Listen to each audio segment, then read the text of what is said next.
Hello guys! Kamusta po kayong lahat? Ito na naman po si Baby Hunter 16. Magandang araw po sa inyo. At bago natin umpisahan, ayan, pakisubscribe po ang ating channel at pindutin ang tiny notification bell para ma-update po kayo pag meron po tayong mga new upload videos. Disclaimer na rin mga idol, ang video ito ay para lamang po sa may bukas ang kaisipan at may malawak na pangunawa. At syempre gusto kong i-shoutout, ayan, mangilan-ngilan sa mga nagpapa-shoutout. Mega love shoutout kay Rogelio Hemoya. Mega love shoutout kay Benjamin Abani. Mega love shoutout to Roland Barsaga. Mega love shoutout to ang magsasakang guro. Shoutout Reynaldo Villaluz. Shoutout Chris Bebe Sano de Hos. Mega love shoutout kay Anthony Dumandan, shout out to Erdi E. Pedroso, mega love shout out to Manuela Chang Correyes, mega love shout out kay Senyalado, mega love shout out to Raymond Ronald Rodriguez, mega love shout out to Almon Tebon. Mega love shout out to Botax TV. Shout out also to Buildstrat. Mega love shout out to Mera Valenzuela. Mega love shout out to Fox Music Winding. Hello also to Elmer Young God.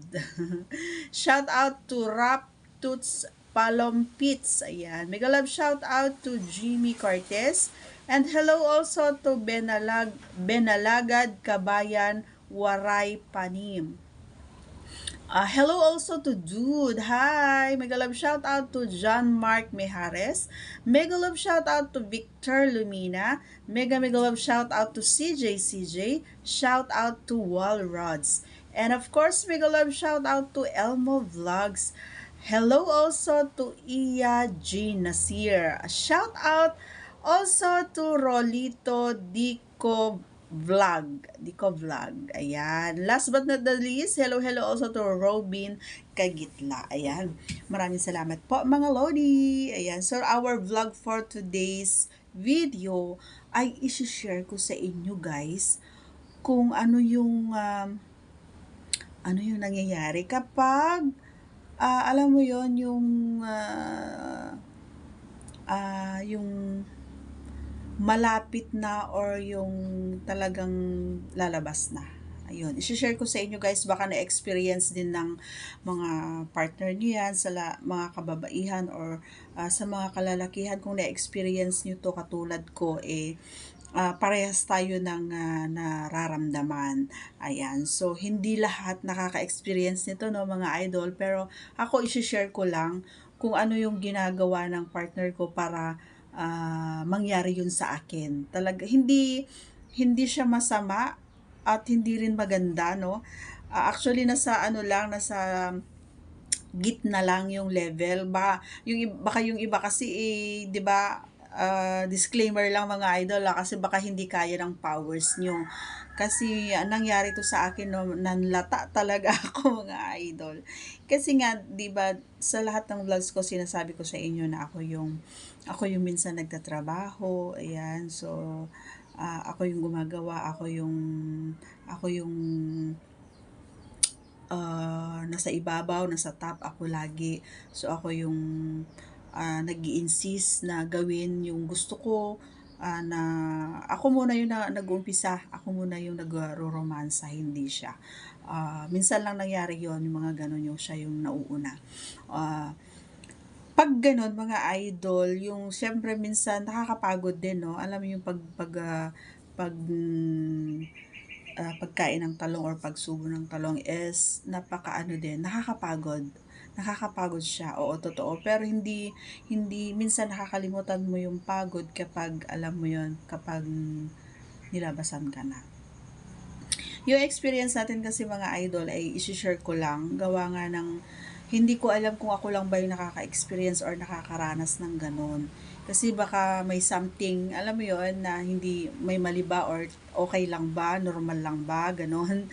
O sa inyo din ba nangyayari yon? Kasi isang beses or maraming beses na rin, gawa ng kapag alam mo yung 'di ba ako yung nasa top, ako yung nagtatrabaho. Tapos kapag ewan ko kung sa mga lalaki nangyayari na rin ito mga idol 'no, yung kapag ako and then malapit na, yung malapit na hindi pa lalabas, yung malapit pa lang siguro mga 5 minutes pa bago siya lumabas, ng ano siya, alam mo yun nanginginig na yung mga binti ko, gano'n. Pero may nararamdaman akong paunti-unting lumalabas at saka, ah sobrang ano, yung pakiramdam ko iba. Alam mo yon yung ibang saya, alam mo yon ibang saya at ibang ibang sarap yung nararamdaman ko, yung feeling ko kasi yung alam mo yon parang ito na hindi ko ma-explain eh, parang hindi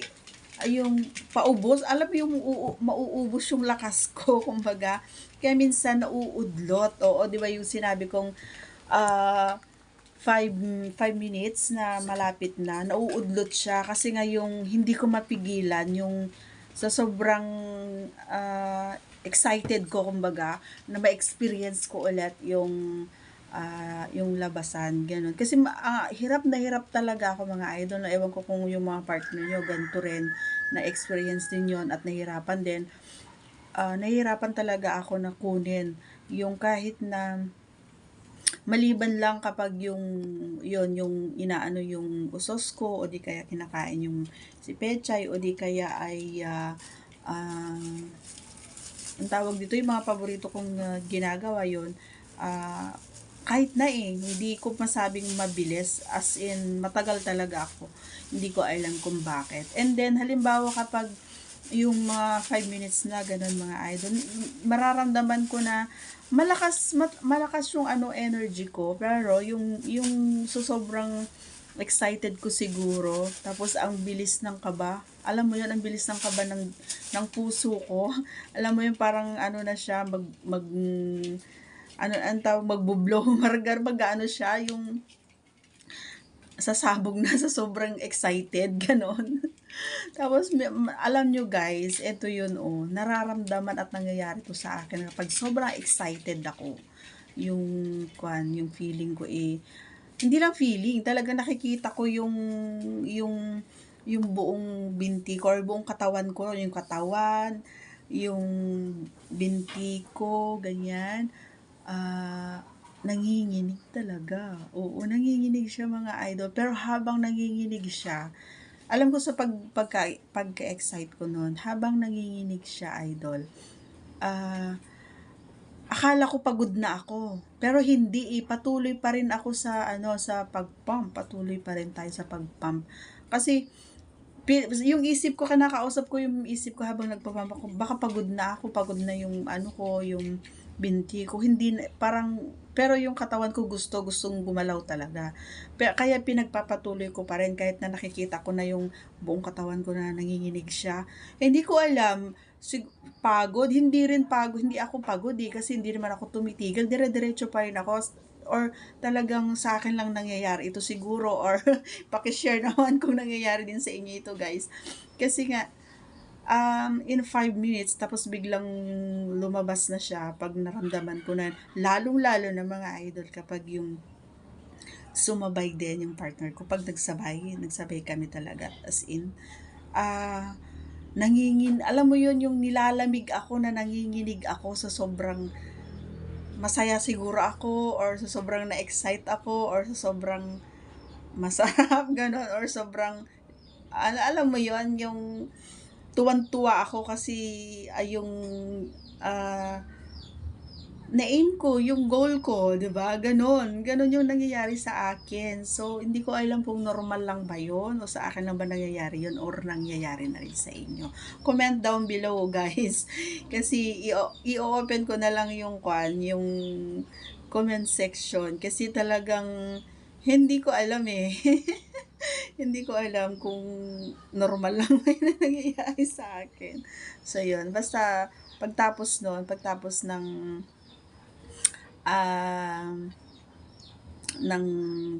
ng ayun na yung SEX, ano na siya, bagsak tulog, ganon. Pero pag gising ko, parang normal lang, parang walang nangyari. Pero napapaisip ako, napapangiti na lang ako bigla.